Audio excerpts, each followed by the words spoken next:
వినండి. రేణుక, ఇది ఫస్ట్ నెలల ఫస్ట్ వారమ్మ. ఉదయం ఒక చుట్టి, సాయంత్రం ఒక చుట్టి తినక మొదలు 5 ml పాలు తీసుకోవాలి. పాలలో కలిపి తాపాలి.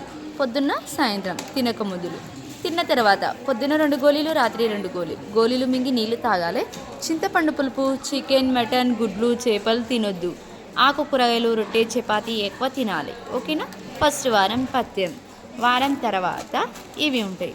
పొద్దున్న ఈ క్యాప్సల్ వేసుకొని గోరువెచ్చ నీళ్ళు తాగాలి పడిగడుపున. అన్నం తిన్నాక పొద్దున్న 2 గోళీలు, రాత్రి 2 గోళీలు. గోళీలు మింగి నీళ్లు తాగాలి. ఇదొక పూట, ఇవి 2 పూటలు. ఇవి 3 వారాలు. పథ్యం లేదు. వారం అంతే పథ్యం. 1 month మెడిసిన్స్. ఫస్ట్ నెల కంప్లీట్. ఇది 2వ నెల. పొద్దున్న తిన్నాక ఇవి 2, ఇది 1. రాత్రి తిన్నాక ఇవి 2, ఇది 1. ఇది 2వ నెల. ఇది నూనె ఉంది. వాపులు ఉన్నతన రుద్దొద్దు. వాపు తగ్గిన తర్వాత పెట్టుకోవాలి. ఓకేనా? ఇది రోజు రాత్రి 1 time. ఇవి రెండు సిరప్స్ ఉన్నాయి చూడమ్మా, సేమ్ ఉన్నాయి. 4 మూతల మందు, 4 మూతల నీళ్ళు. రోజు రాత్రి తాగాలి భోజనమైన తర్వాత. ప్రతిరోజు రాత్రి. 2 నెలల తర్వాత స్లిప్ తీసుకొని రావాలి. పేషెంట్ ఏం అవసరం లేదు. రేణుకా మెడిసిన్స్.